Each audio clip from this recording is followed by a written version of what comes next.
আল্লাহ আমার রব, এই রবি আমার সব। দামে দামে তন মনে তারি অনুভব। তোমার দুনিয়াতে আমি যেদিকে তাকাই, অথই নিয়ামতে ডুবে আছি সবাই। পাক পাখালির গানে শুনি তসবি কলরব, তসবি কলরব। আল্লাহ আমার রব, এই রবি আমার সব। আসসালামু আলাইকুম, আলহামদুলিল্লাহ, আসসালাতু ওয়াসসালাম আলা রসুলিল্লাহ। প্রিয় দর্শক, আপনারা যারা দেশে আছেন প্রবাসে, সবাইকে জানাই মাহে রমজানের শুভেচ্ছা। শুরু হলো পবিত্র রমজান উপলক্ষে অ্যান্টিভি আয়োজিত এবং লাভ হেলো নিবেদিত লাইভ শো আপনার জিজ্ঞাসা। আপনাদের সাথে আছি আমি জয়নুল আবেদিন আজাদ। আর আপনাদের মনোজাগা প্রশ্নের জিজ্ঞাসার সরাসরি জবাব দিচ্ছেন বিশিষ্ট আলেম ডক্টর মোহাম্মদ সাইফুল্লাহ। আসসালামু আলাইকুম ওরহমতুল্লাহি ওবারাকাতুহু। প্রিয় দর্শক, চলুন তাহলে জিজ্ঞাসার আলোকিত ভুবনে আমরা প্রশ্ন নিচ্ছি। আসসালামু আলাইকুম প্রিয় দর্শক, পরিচয় দিয়ে প্রশ্ন করুন। ওয়ালাইকুম আসসালাম, ঢাকা থেকে মিশু। জি প্রথম প্রশ্ন, রমজান মাসে মুসলিমদের কবরের আযাব কি মাফ থাকে? জি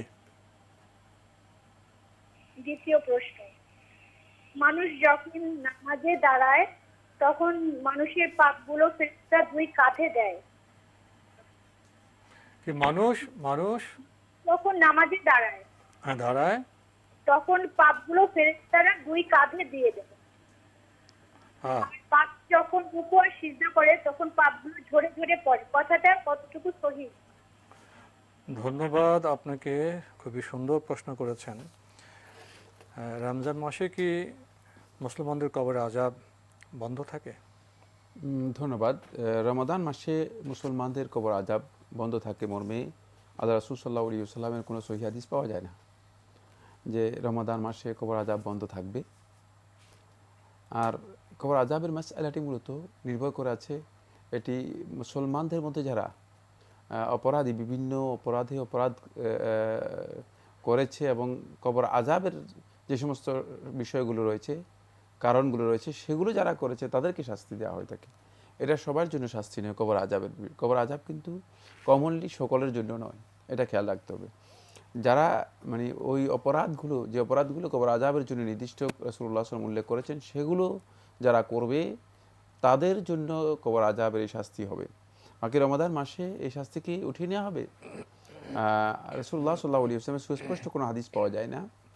তবে একটি হাদিস যেটি আল্লাহ রাসূল সাল্লাল্লাহু আলাইহি ওয়াসাল্লামের সহিহ বুখারী বা মুসলিমের মধ্যে এসেছে, আবু হুরায়রা থেকে বর্ণিত, তিনি বলেন যে ইজা দাখালা শাহরু রমাদান, যখন রমাদান মাস প্রবেশ করে, ফুতিহাত আবওয়াবুল জান্নাহ, জান্নাতের দরজাসমূহ খুলে দেওয়া হয়, ওয়া গুল্লিকাত আবওয়াবুন নিরান, আর জাহান্নামের দরজাসমূহ বন্ধ করে দেওয়া হয়। কবর আযাবের সাথে জাহান্নামের একটা সম্পর্ক রয়েছে। তো এই হাদিস থেকে কেউ মানে এই মানে বুঝ বা এই ধরনের একটা সেন্স গ্রহণ করেছেন, অর্থ গ্রহণ করেছেন। সেটা হচ্ছে এই, যেহেতু জাহান্নাম থেকে কবর আযাব এর একটা সূত্র রয়েছে, কবর আযাব হয়ে থাকে, সেক্ষেত্রে যেহেতু জাহান্নামের দরজাগুলো বন্ধ করে দেওয়া হয়, এখানে ইঙ্গিত পাওয়া যায় যে মানে এই সময়টুকু রমাদান মাসের কারণেই হতে পারে যে যাদেরকে কবর থেকে জাহান্নাম থেকে আযাব দেওয়া হতো তাদের আযাব হয় না। তবে এই বিষয়ে সুস্পষ্ট আল্লাহ রাসূল সাল্লাল্লাহু আলাইহি ওয়াসাল্লামের কোনো হাদিস পাওয়া যায়নি। একটা ধারণা করা হয়েছে। জি, একটা ধারণা নেওয়া হয়েছে। তবু এটা আমাদের জন্য একটা আশাবাদের বিষয়। আরেকটি প্রশ্ন আপনি করেছেন, যখন মুসলিম নামাজে দাঁড়ান তখন তাদের পাপ ফেরেশতা দুই কাঁধে বহন করেন, এবং যখন রুকু সিজদায় যান তখন সে পাপ ঝরে পড়ে। এ কথা কি ঠিক? না, এই ধরনের বক্তব্য হাদিস দ্বারা সাব্যস্ত হয়নি। নিছক হয়তো কারোর ধারণা অথবা কেউ ব্যক্তিগত গবেষণার মাধ্যমে এটি বলেছেন। এটা এর কোনো সুস্পষ্ট হাদিস বা দলিল আছে আমার জানা নেই। আমরা জানলাম। প্রিয় দর্শক, প্রশ্ন নিচ্ছে। আসসালামু আলাইকুম, পরিচয় দিয়ে প্রশ্ন করুন। ওয়ালাইকুম আসসালাম, জি আমি কুষ্টিয়া থেকে সুমি বলছিলাম। জি আমার বলুন। একটা প্রশ্ন ছিল, আমি প্রথম রোজায় নাপাক সম্পর্কে প্রশ্নটা করেছিলাম কিন্তু ক্লিয়ার ভাবে বুঝতে পারিনি।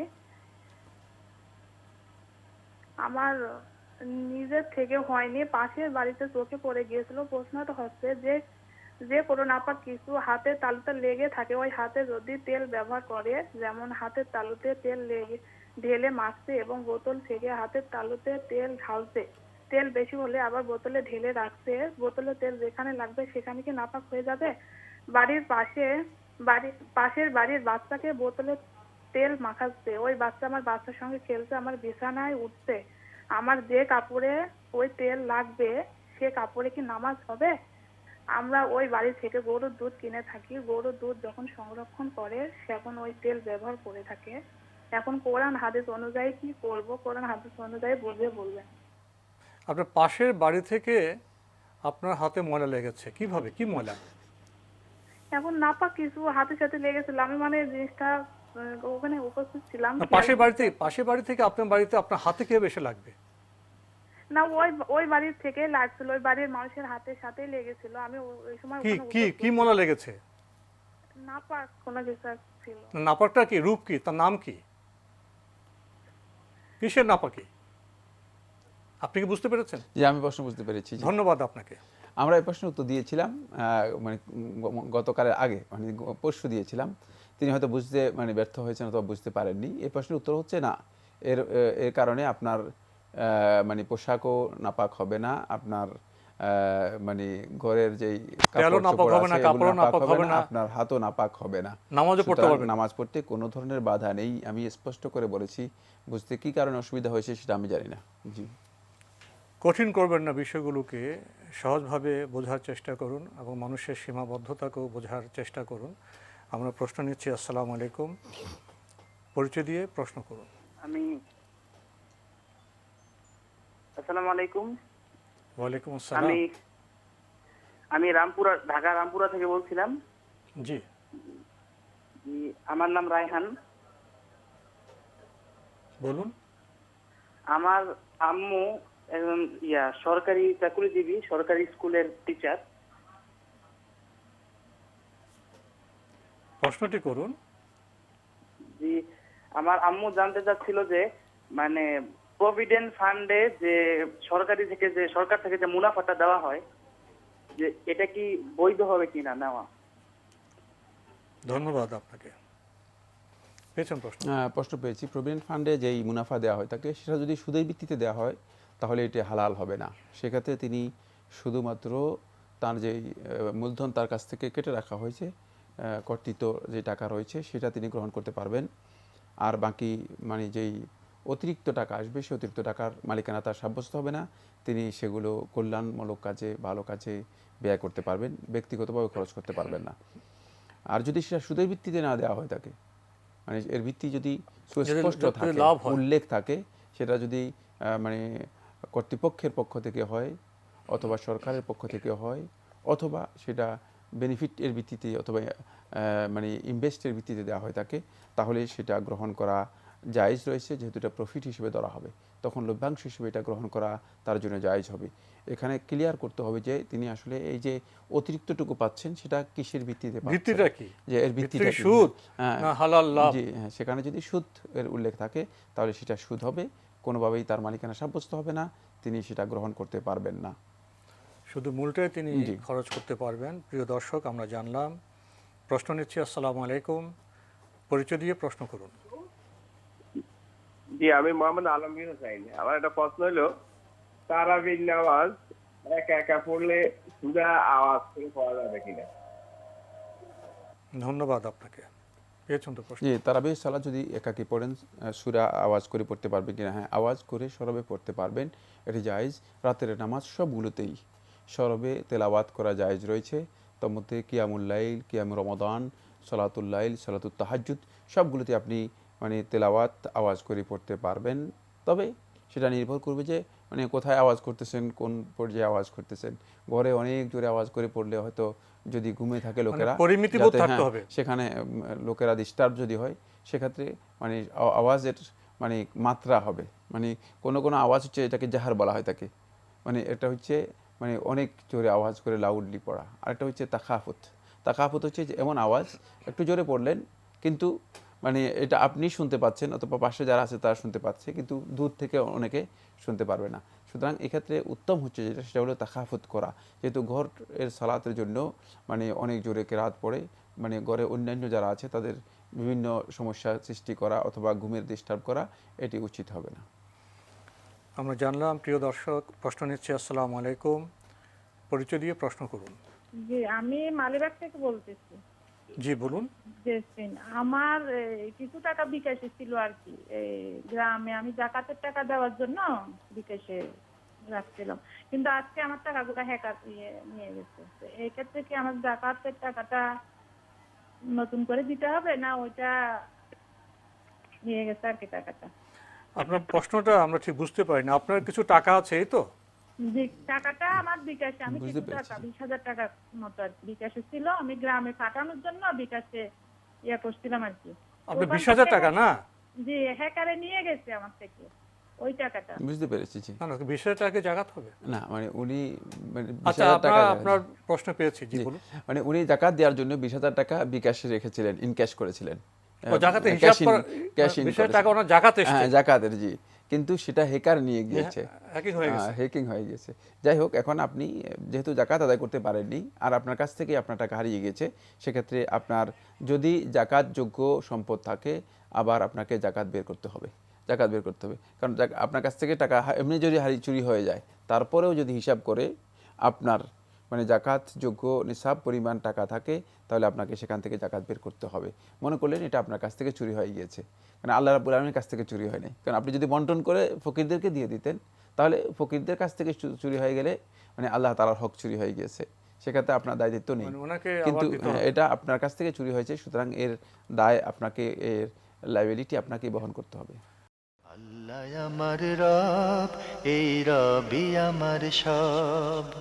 আল্লাহ আমার রব, এই রবি আমার সব। আমাদের আজকের প্রাসঙ্গিক আলোচনার বিষয় সুরক্ষা ঢাল সিয়াম।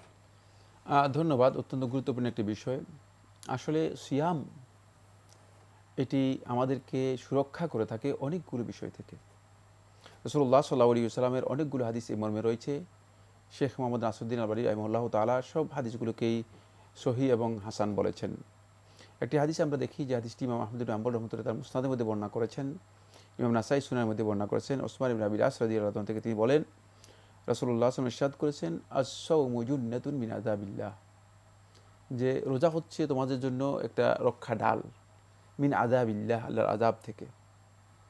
তাই আল্লাহর বান্দাগণ যদি সিয়াম পালন করে থাকে, তারা এই অবস্থায় সকল প্রকার আযাব থেকে নিজেদেরকে নিরাপদ এবং সুরক্ষার মধ্যে নিয়ে যেতে পারবে। এটা হচ্ছে একটি সুরক্ষিত দুর্গের মতো, বান্দাদেরকে আল্লাহ রাব্বুল আলামিনের আযাব থেকে হেফাজত করবে। শেখ নাসিরুদ্দিন আলবানী রাহমাতুল্লাহ আলাইহি হাদিসটিকে সহিহুল জামের মধ্যে সহিহ বলেছেন, 3667 নম্বর হাদিস। এমন আরেকটি হাদিস, এটাও আহমদ ইবনে হাম্বল রাহিমাহুল্লাহ তাআলা তার মুসনাদের মধ্যে বর্ণনা করেছেন, ইমাম নাসাই রাহিমাহুল্লাহ তাআলা তার সুনানের মধ্যে উল্লেখ করেছেন। বলেন, আসিয়ামু জুন্নাতুন মিনান নারি কাজুন্নাতি আহাদিকুম মিনাল কিতাল, যে সিয়াম হচ্ছে তোমাদের জন্য ডাল স্বরূপ, কাজুন্নাতি আহাদিকুম মিনান নারি, জাহান্নামের আগুন থেকে। আগে বলা হয়েছে আল্লাহ তাআলা আযাব থেকে, কমন কথা বলা হয়েছে। এরপরে মানে সিয়াম আমাদেরকে কিয়ামতের দিন আমাদের জন্য কিভাবে সুরক্ষা সিয়াম কাজ করবে, সেটা হচ্ছে কিয়ামতের দিন আল্লাহর বান্দাদেরকে সিয়াম রক্ষা করবে জাহান্নামের আগুন থেকে। কাজুন্নাতি আহাদিকুম মিনাল কিতাল, যেমন তোমাদের কোনো ব্যক্তি যখন যুদ্ধে অবতীর্ণ হয়, যখন সম্মুখ যুদ্ধে অবতীর্ণ হয়, তখন ঢালের মাধ্যমে সে যেভাবে সুরক্ষা গ্রহণ করতে পারে, নিজেকে রক্ষা করার চেষ্টা করতে পারে, ঠিক সিয়ামের মাধ্যমে সে নিজেকে এভাবে রক্ষা করবে। এবার আসবো আমরা আরেকটি হাদিস। এটি হাদিস জাবির ইবনে আব্দুল্লাহ রাদিয়াল্লাহু আনহু বর্ণিত। তিনি বলেন, রাসূলুল্লাহ সাল্লাল্লাহু আলাইহি ওয়াসাল্লাম বলেছেন, আসিয়ামু জুন্নাতুন ইস্তাজিন্নু বিহাল আবদু মিনান নারি, কোন কোন রাওয়াতের মধ্যে মিনাল যুনুব। সিয়াম হচ্ছে ঢাল স্বরূপ, ইস্তাজিন্নু বিহাল আবদ, এর মাধ্যমে বান্দা নিজের ঢাল হিসেবে এটাকে ব্যবহার করতে পারবে সিয়ামকে, মিনান্নার, জাহান্নামের আগুন থেকে, ও মিনাজ যুনুব, এবং গুনাহ থেকে। ফলে আমরা দেখতে পাই রোজাদার ব্যক্তি তিনি যে পর্যায়ের হোক না কেন, রোজার স্টেজ রয়েছে, যদি সত্যিকার অর্থে তিনি আল্লাহ রাব্বুল আলামিনের সন্তুষ্টিকে সামনে রেখে সিয়াম পালন করে থাকেন, এবং এই সিয়ামের মধ্যে যদি তার সত্যিকার মানে আল্লাহ রাব্বুল আলামিনের সওয়াবের আশা থাকে, তাহলে দেখা যাবে যে তিনি অবশ্যই মানে ইচ্ছাকৃতভাবে মানে কোনো গুনাহ কাজের মধ্যে নিজেকে লিপ্ত করবেন না। গুনাহ থেকে সিয়াম মানুষদেরকে মানে একটা ঢাল হিসেবে তাকে পাহারা দিবে, তাকে রক্ষা করবে। তাই আমরা সিয়ামের মাধ্যমে গুনাহ থেকে নিজেদেরকে মুক্ত করতে পারি, রক্ষা নিতে পারি। সিয়ামের মাধ্যমে আল্লাহ তাআলার আযাব থেকে নিজেরা রক্ষা নিতে পারি। সিয়ামের মাধ্যমে জাহান্নামের আগুন থেকে আমরা নিজেদেরকে রক্ষা করতে পারি। ইমাম মুনাওয়ী রাহিমাহুল্লাহ তাআলা ফাইজুল কাদিরের মধ্যে উল্লেখ করেন, তিনি বলেন ওয়াকাযালিকা সিয়ামু জুন্নাতুম মিনাশ শাহাওয়াত, অনুরূপভাবে সিয়াম রোজা হচ্ছে সুরক্ষা আমাদের জন্য মিনাশ শাহাওয়াত, মানে যত প্রবৃত্তির কামনা বাসনা রয়েছে, সব প্রকার কামনা বাসনা ডিজায়ার যেগুলো রয়েছে সেগুলো থেকেও সিয়াম আমাদেরকে পরিপূর্ণরূপে সুরক্ষা দিবে। কিন্তু এই সুরক্ষা যদি আমরা লাভ করতে না পারি সিয়াম থেকে, তাহলে বুঝতে হবে যে আমরা প্রকৃতার্থে মানে সিয়ামের যে মর্ম রয়েছে সেই মর্ম আমরা উপলব্ধি করতে পারিনি। সেক্ষেত্রে সিয়াম পালনের ক্ষেত্রে আমাদের বিচ্যুতি রয়েছে, সেটাই বুঝতে হবে। তাই আল্লাহ নবী সাল্লাল্লাহু আলাইহি ওয়াসাল্লামের হাদিসগুলোকে যদি আমরা একসাথে কম্পাইল করি, সেটা আমাদের কাছে স্পষ্ট হবে যে সিয়াম আসলেই একজন ব্যক্তিকে একটা সুরক্ষা দুর্গের মধ্যে যেভাবে মানুষ নিরাপদ এবং নিরাপত্তা জীবন যাপন করতে পারে, ঠিক সেভাবেই নিরাপদ এবং নিরাপত্তা দিয়ে থাকে। আমরা ইনশাআল্লাহ এই বিষয়ে আরও কথা শুনবো প্রশ্ন নেওয়ার পরে। আসসালামু আলাইকুম, প্রিয় দর্শক, পরিচয় দিয়ে প্রশ্ন করুন। যে আমার ওয়াইফ অসুস্থ, প্রেগনেন্ট, এখন উনি রোজাটা কিরকম রাখবো? আর একটু থামুন ভাইয়া, আপনার স্ত্রী সন্তান সম্ভবা, আপনি অসুস্থ বলছেন, তিনি রোজা কিভাবে রাখবেন? আপনি কি ডাক্তারের সাথে আলাপ করেছেন? হ্যাঁ, ও মানে থাকতে আছে আর কি এখন আর কি না বর্তমানে। না, আমি আপনার সাথে কথা বলছি। আপনি প্রশ্ন করেছেন তো, আপনি খুবই দায়িত্বশীল মানুষ, এই জন্য প্রশ্ন করেছেন। কিন্তু আপনি কি ডাক্তারের সাথে কোনো আলাপ করেছেন? এখন মানে করা হয় না, ডাক্তার মানে এই করোনার জন্য ডাক্তার আর কি যেতে আপনার পারেনি। ডাক্তারের সাথে আলাপ করবেন, তারপর আপনার সাথে সাথে মাসলাও জানবেন। আপনার আর কোনো প্রশ্ন আছে? জি, আর একটা প্রশ্ন আছে। জি, আর একটা প্রশ্ন হলো যে যখন আমি যদি কোনো আকিকার যে ভাগটা দিই, ওইটা দিয়ে কোনো জুমার মানুষকে খাওয়ানো যাবে? আকিকা দিয়ে কাকে খাবেন? মানে আমরা বরিশাল তো পারি, দেশের দুইটা জুমার মানুষ আছে, যেটা খাওয়ানো যাবে? জুমার মানুষ জি জি জি যারা জুমা পড়তে আসেন? জি জি জি ধন্যবাদ আপনাকে, খুবই সুন্দর প্রশ্ন করেছেন। ওনার স্ত্রী অসুস্থ, জি, রোজা কিভাবে রাখবেন? রোজা উনি এখন রাখছেনও, ডাক্তারের সাথে উনি তেমন আলাপ করেন। প্রথম কথা হচ্ছে তিনি যদি রোজা রাখতে সক্ষম হন, শারীরিকভাবে তার সামর্থ্য থাকে, আর তিনি কোনো ধরনের আনকমফোর্ট ফিল না করেন, মানে কোনো ধরনের অসুবিধা ফিল না করেন, সমস্যা না হয়, তাহলে তিনি সিয়াম পালন করবেন। কিন্তু এ বিষয়ে ডাক্তারের পরামর্শ নিয়ে আপনার সিদ্ধান্ত নেওয়া উচিত। সেটা হলো এই, যদি ডাক্তার বলে থাকেন যে তিনি সিয়াম পালন করলে গর্ভে যে সন্তান রয়েছে সন্তানের ক্ষতি হতে পারে বা কোনো ধরনের অসুবিধার সম্ভাবনা আছে বা আশঙ্কা রয়েছে, সেক্ষেত্রে তিনি সিয়াম পালন না করলেও তার জন্য জায়েজ রয়েছে। এক্ষেত্রে তার জন্য জায়েজ আছে, তিনি সিয়াম ভঙ্গ করবেন। পরবর্তী সময়ে যে যতটুকু সিয়াম বা যতদিন সিয়াম ভঙ্গ করেছেন, এই সিয়ামগুলো পরবর্তী সময় তিনি আদায় করে দেবেন যখন তিনি সুস্থ হবেন। এই অবস্থা থেকে যখন তিনি সুস্থ হবেন, তখন পরবর্তী সময় সে সিয়াম কাজা করবেন। আমরা জানলাম, এ ভাই আরও জানতে চেয়েছেন, আকিকার গোস্ত দিয়ে কি জুমায় যারা নামাজ পড়তে আসেন তাদেরকে খাওয়ানো যাবে? তাদেরকে খাওয়াতে কোনো ধরনের বাধা নেই। সেক্ষেত্রে যদি আপনি মনে করেন যে আপনি রান্না করে তাদেরকে খাওয়াই দেবেন, তাও খাওয়াতে পারেন, কোনো ধরনের বাধা নেই। তবে এটা মানে একথা মানে আকিকার গোশত উত্তম হচ্ছে যেটা, সেটা হলো আত্মীয় স্বজন নিজেরা খাবেন, আশেপাশে আছে, মানে যেহেতু এটা অনেকটা আনন্দের সাথে এর একটা সম্পর্ক রয়েছে, পারিবারিক সম্পর্ক, সামাজিক সম্পর্ক, সুতরাং সেক্ষেত্রে তাদের মধ্যে বন্টন করে দেওয়া এটা হচ্ছে সুন্নাহ তরিকা। কিন্তু এক্ষেত্রে যদি আপনি মনে করেন যে না, আমি জুমার যে সমস্ত মুসল্লিরা আছে তাদেরকে খাওয়াবো, সেটাও আপনার জন্য জায়েজ, না জায়েজ নয়। নিজেরও খেতে পারবেন, আত্মীয় স্বজনও খেতে পারবেন, জুমার যারা মুসল্লি তারাও খেতে পারবেন, আমরা জানলাম। প্রিয় দর্শক, প্রশ্ন নিচ্ছি। আসসালামু আলাইকুম, পরিচয় দিয়ে প্রশ্ন করুন। আসসালামু আলাইকুম। ওয়ালাইকুম আসসালাম। ওয়ালাইকুম আসসালাম। আমি শামীম নকিব বনশ্রী থেকে বলছি। জি বলুন। রোজা অবস্থায় আমি নাকে স্প্রে করতে পারবো কিনা, নাক বন্ধ থাকে? স্প্রে, নজল ড্রপ না, স্প্রে। জি, স্প্রে। আপনি স্প্রে কি নাকে দেবেন নাকি? জি জি জি, নাকে দেবো। জি জি জি, ধন্যবাদ আপনাকে। জি ধন্যবাদ। আপনি রোজা অবস্থায় নাকে স্প্রে করতে পারবেন, এতে সিয়াম নষ্ট হবে না। এই মর্মে শেখ মোহাম্মদ সালেহ সামিন রহমুল্লাহ তাআলা তার ফতোয়ার মধ্যে উল্লেখ করেছেন এবং এটি সিয়াম নষ্টকারী নয়। এই বিষয়টি শেখ আব্দুল আজিজ আব্দুল্লাহ বিন বাজ রহমতুল্লাহ বলেছেন। অবশ্যই এর অনেক আগেই শেখুল ইসলাম ইবনে তাইমিয়া রহমতুল্লাহ এই ধরনের ফতোয়া দিয়েছেন মজবু ফতাওয়ার মধ্যে।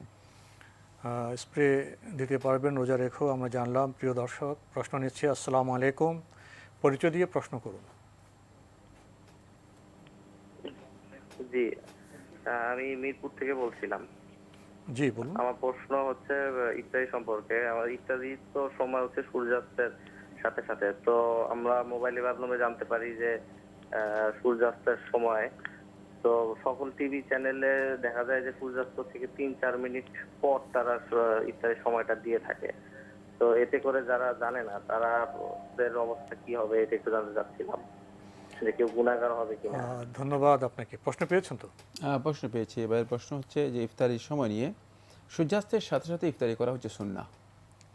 বাকি যদি কোনো কারণে 2-1 মিনিট দেরি হয়, এর জন্য বড় ধরনের মানে হইচইয়ের কোনো কারণ নেই, গুনার কোনো ব্যাপার মানে নেই। এটি গুনার বিষয় নয়, মানে এটি ম্যানেজমেন্টের বিষয় হতে পারে।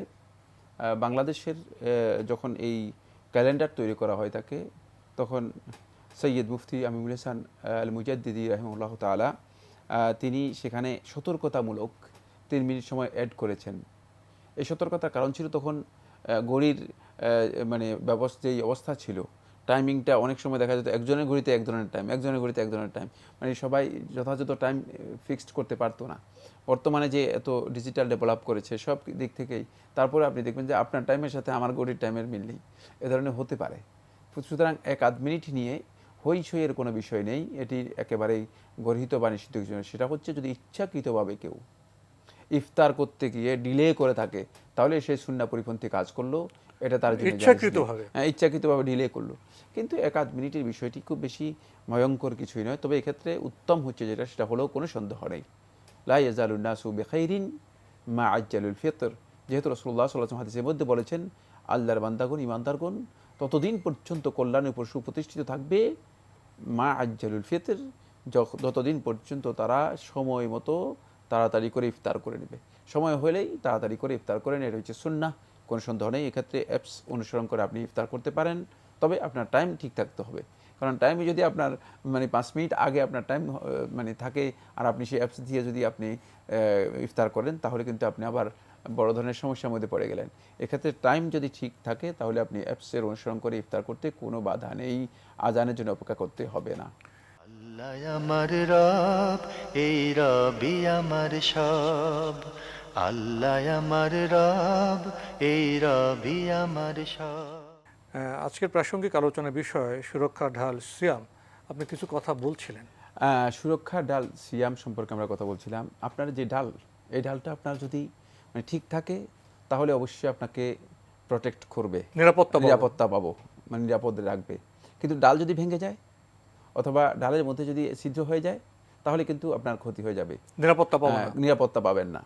মুহাম্মদ ইবনে সিরিন রহমতুল্লাহের বোন হাফসা বিনতে সিরিন রাহিমাহুল্লাহ তাআলা তিনি বলতেছেন যে সিয়াম হচ্ছে জুন্নাতুন, ডাল স্বরূপ, মা লাম ইয়াখরিক সাহিবুহা, ততক্ষণ পর্যন্ত এটি ডাল স্বরূপ হবে, ডালের কাজ করবে যতক্ষণ পর্যন্ত এই সিয়াম পালনকারী ব্যক্তি এটাকে নিজে ইচ্ছাকৃতভাবে ভেঙে না দিবে অথবা ছিদ্র করে না দিবে, ততক্ষণ পর্যন্ত ঢাল থাকবে। সেই তাকে প্রশ্ন করা হলো যে খার কুহা, এটার মানে কিভাবে, কিসের মাধ্যমে এটা মানে ভেঙে যাবে অথবা ছিদ্র হয়ে যাবে? কালাত তিনি বললেন যে খার কুহা আল গীবাহ, গীবতের মাধ্যমে সিয়ামের এই ঢাল ভেঙে যায়। সুতরাং রোজাদার ব্যক্তি যিনি সিয়াম পালন করতেছেন, তিনি যদি গীবতের মধ্যে লিপ্ত হন, তাহলে কিন্তু তার এই ডাল আর সুরক্ষা ঢাল হিসেবে থাকলো না, তার এই ঢাল ভেঙে যাবে। আমাদেরকে সতর্কতা অবলম্বন করতে হবে। আমরা অনেকে মনে করে থাকি যে রোজা রেখে সময় পেয়েছি যেহেতু বসে কিছুক্ষণ গাল গল্প করি, গাল গল্প করতে গিয়ে এক পর্যায়ে তিনি গীবতের মধ্যে লিপ্ত হয়ে যান। আমাদেরকে খুব সতর্কতা অবলম্বন করতে হবে। আপনার সিয়াম কি আপনি নিজেই ভেঙে দিচ্ছেন, আপনার ঢাল কি আপনি মানে টুটে দিচ্ছেন, এটি করা জায়েজ হবে না। আমরা খুবই গুরুত্বপূর্ণ বিষয়ে অবগত হলাম। প্রিয় দর্শক, প্রশ্ন নিচ্ছি। আসসালামু আলাইকুম, পরিচয় দিয়ে প্রশ্ন করুন। জি আছে। জি বলুন। আসসালামু আলাইকুম। ওয়ালাইকুম আসসালাম। আমার দুটা প্রশ্ন ছিল। জি। একটা হলো রোজা, অসুস্থতার জন্য আমি রোজা রাখতে পারছি না। জি। এখন দুইভাবে এর সমাধান মানে জানতে পারছি। একটা হলো যে কাফারা দিতে হবে, মানে কোনো গরিব দুস্থ লোককে যে নামাজ পড়ে অসুস্থ তাকে মানে সারাদিন যে খাবে সেই খাবার হিসাবে তাকে চাউল সবকিছু কিনে দিতে হবে। এরকম লোকজন তো পাচ্ছিলাম না, তখন আরেকভাবে জানতে পারছি যে যেহেতু পাচ্ছি না সেরকম লোক, তাহলে এই পরিমাণ টাকা আমি কোনো মাদ্রাসা যদি দেই তাহলে নাকি হবে। আমি মানে এখানে আমি দ্বিধায় পড়ে গেছি, আমি কি করব তাহলে? ধন্যবাদ আপনাকে, আপনার প্রশ্নটি আমরা পেয়েছি। পেয়েছেন তো? প্রশ্ন পেয়েছি। তিনি মানে মাসালা নিজেই তৈরি করেছেন এবং নিজেই মাসালার হুকুম দিয়েছেন। মানে আমাদের কাছে কি জানতে চেয়েছেন সেটা আমি জানি না, তবে এই ধরনের কাফারা বা মানে সিয়ামের কারণে আসবে আমরা এটাও জানি না। একে এই ফতোয়া আপনাকে দিয়েছেন সে আমি জানি না কী কারণে, কি অসুস্থতার কারণে আপনি সিয়াম রাখতে পারছেন না সেটা আপনি স্পষ্ট করেননি। যাই হোক, মোদ্দা কথা যেটা সেটা হলো আপনি পরবর্তী জানতে চেয়েছেন যে মানে মাদ্রাসায় ফকির পাচ্ছেন না, মাদ্রাসায় দিলে হবে কি না। মাদ্রাসা অথবা এতিমখানা অথবা এ ধরনের কোনো প্রতিষ্ঠানে যদি এই টাকা দেওয়া হয়, এতে আপনার যদি ফিদিয়া মানে এটা কাফারা না, যদি ফিদিয়া আসে, আমি এই মাসালা উনি দিচ্ছি না, যেহেতু উনি ফতোয়া দিয়েছেন আমি আর মাসালা দেবো না। যে উনি জানতে চাইলে আমি অবশ্যই বলতাম। সেটা হলো সেক্ষেত্রে এই ফিদিয়া যদি হয় তাকে এটা আদায় হবে না। আর ফকির পাচ্ছেন না এই কথা মোটেও শুদ্ধ নয়। ফকির তো মানে এত ভরপুর যে আমরা তো মানে রাস্তা থেকে ঘর থেকে বেরোতে পারছি না, এই ধরনের ফকির।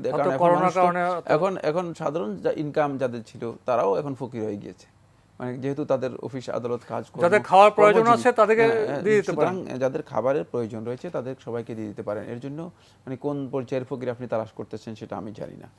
জি, তাহলে যে কটা রোজা রাখতে পারবেন না সেকুটি রোজার বিপরীতে না, আমি ওনার মাসালা দিচ্ছি না। জি, আমরা বলে উনি একজন থেকে শুনেছেন ওই মাসালা আমার। জি, ওটা উনি রাখুক। জি, উনি যে ফতোয়া দিয়েছেন সেটা আমার প্রয়োজন নেই। জি, আমরা এ বিষয়ে কথা বললাম। প্রিয় দর্শক, আমরা প্রশ্ন নিচ্ছি। আসসালামু আলাইকুম, পরিচয় দিয়ে প্রশ্ন করুন। আপনার ইফতারির আগে কি ইন্স্যুরেন্স লওয়া যাবে কিনা? ইফতারির আগে ইন্স্যুরেন্স লওয়া যাবে কিনা? ইনসুলিন। ধন্যবাদ আপনাকে, পেয়েছেন প্রশ্ন। হ্যাঁ, ইফতারির আগে ইনসুলিন নিতে পারবেন, ইনসুলিনের সিয়াম নষ্ট হবে না, এটাই বিশুদ্ধ অভিমত। এবং এই যুগের অধিকাংশ গবেষকগণ এই ফতোয়া দিয়েছেন। প্রায় বলা যেতে পারে যে অধিকাংশ ওলামায়ে কেরামের ঐক্যমতই সাব্যস্ত হয়েছে ইনসুলিন দিলে সিয়াম নষ্ট হয় না। আমরা জানলাম। প্রিয় দর্শক, প্রশ্ন নিচ্ছে। আসসালামু আলাইকুম, পরিচয় দিয়ে প্রশ্ন করুন। আসসালামু আলাইকুম। ওয়ালাইকুম আসসালাম। আমি মোহাম্মদ জাহিদ হাসান বলছিলাম যশোর থেকে। জি, বলুন। আমার একটা প্রশ্ন আছে, সেটা হলো যে আমরা যখন ইফতার করার আগে ওযু করি, ওযু করার পর যখন ইফতার করি, ইফতার করার পরে এই ওযু দিয়ে কি আমরা নামাজ পড়তে পারবো? কি নামাজ? মানে আমরা ইফতারের আগে যে আমরা ওযু করে ইফতার করি, ইফতারের পরে কি আমরা মাগরিবের নামাজটা পড়তে পারবো ওই ওযুতে? ধন্যবাদ। কে বাধা দিল আপনাকে? আপনি তো চমৎকার কাজ করতেছেন। আপনি অজু করেছেন, ইফতার করেছেন, ইফতারের পর নামাজ পড়বেন। ইফতার করার কারণে অজু ভেঙে যাবে? আপনার প্রশ্ন থেকে তো এটাই মনে হচ্ছে। হ্যাঁ, না, আপনি ওই অজু দিয়েই আপনি নামাজ পড়তে পারবেন, মাগরিবের নামাজ পড়তে পারবেন। এরপরে অজু নষ্ট না হলে এশার নামাজ পড়তে পারবেন।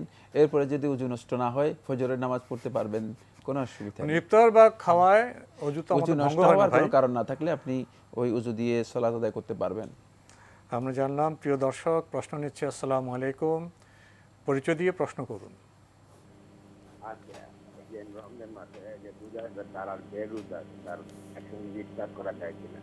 আমরা আপনাকে ঠিক শুনতে পাচ্ছি না, আপনি একটু ধীরে স্পষ্ট করে প্রশ্নটি আবার রিপিট করবেন। কে বলছেন, কোত্থেকে বলছেন? আমি নেত্রকোনা মোহনগঞ্জ থেকে বলছি। জি ভাইয়া, বলুন। জি, আপনার পরিচয় দিয়ে প্রশ্ন করুন। করা যায় কিনা? জি, হ্যালো, আসসালামু আলাইকুম। ওয়ালাইকুম আসসালাম। মোহনগঞ্জ থেকে। জি, আপনার প্রশ্ন করুন। হ্যাঁ, বেরোজগারদের সঙ্গে ইফতার করা যায় কিনা? জি জি, ধন্যবাদ আপনাকে। বেরোজগারদের সাথে বসে ইফতার করা যায় কিনা? হ্যাঁ, যারা রোজা রাখেনি তাদের সাথে বসে ইফতার করতে কোনো ধরনের বাধা নেই, তবে ইফতারের আদবের সাথে সামঞ্জস্যপূর্ণ নয়। প্রত্যেকটা জিনিসের একটা মানে কালচার আছে, সৌন্দর্য আছে, সৌজন্যতা আছে, মানানসই আছে। জি, এটা মানে ইফতারের সাথে এটা মানে বোঝা যাচ্ছে যে তিনি মানে এদের সাথে বসতেছেন কেন। দাদা রাসূল সাল্লাল্লাহু আলাইহি ওয়াসাল্লাম বলেছেন যে কোনো ব্যক্তি সম্পর্কে জানতে চাও ফালিয়ানদুর ইলা মান ইউখালিল, তাহলে দেখো সে কাদের সাথে বন্ধুত্ব তার রয়েছে। বন্ধুত্ব বেরোজগারদের সাথে, বেরোজগার বলছেন মানে যারা রোজা রাখে না তাদের সাথে বন্ধুত্বের অর্থটা হচ্ছে মানে নিজেরই অবস্থা ভালো নয়। সুতরাং এটা সতর্কতা অবলম্বন করা দরকার আছে, খেয়াল রাখতে হবে। অনেক সময় দেখা যায় পরিবারে কেউ অসুস্থতার জন্য রোজা রাখতে পারেননি, তো পারিবারিক পরিবেশে তো একটা না, শোভন অশোভন খেতে পারবেন তো। অসুস্থতার কারণে যিনি রোজা রাখতে পারেননি তাকে মানে রোজা রাখেননি বা রোজা রাখে না বা বেরোজগার এই ধরনের শব্দ ব্যবহার করাই উচিত নয়, কারণ তা তো ওজোর রয়েছে। যিনি রোজা রাখেননি ইসলাম অনুমোদন দিয়েছে তাকে, ইফতারে শামিল হতে পারবেন। হ্যাঁ, তিনি শামিল হতে পারবেন, একসাথে ইফতার করবেন এবং ইফতারে শামিল হয়ে সবার সাথে দোয়া করবেন, গুরুত্বপূর্ণ সময়গুলোতে অংশগ্রহণ করবেন, এটি একেবারেই জায়েজ।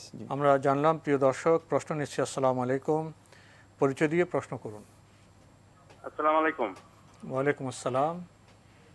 আমি ইউসুফ চট্টগ্রাম থেকে বলছিলাম। জি ভাইয়া বলুন। আমার ইসলামী ব্যাংকে একটা ডিপিএস আছে যেটার মেয়াদ 10 বছর, কিন্তু 5 বছর পূর্ণ হয়ে গেছে, বা অন্য ব্যাংকেও একটা ডিপিএস আছে, এক্ষেত্রে যাকাতটা কিভাবে আসবে? আরেকটা প্রশ্ন ছিল, জি, যেগুলো মানে দুটো ডিপিএসের একটা ম্যাচিউরড হয়নি, একটা 10 বছরে 5 বছর হচ্ছে আর একটা 5 বছর হয়নি।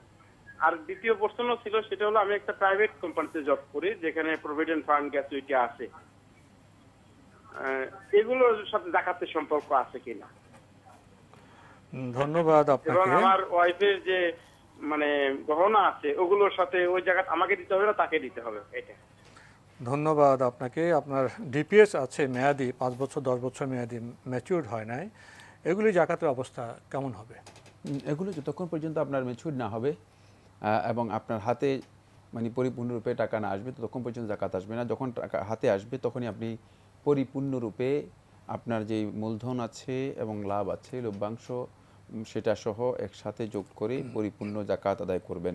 সেটা 10 বছর পর অথবা 5 বছর পর ওই নির্দিষ্ট যে মেয়াদ রয়েছে সেই মেয়াদের পর সেটা আদায় করে জাকাত দিবেন।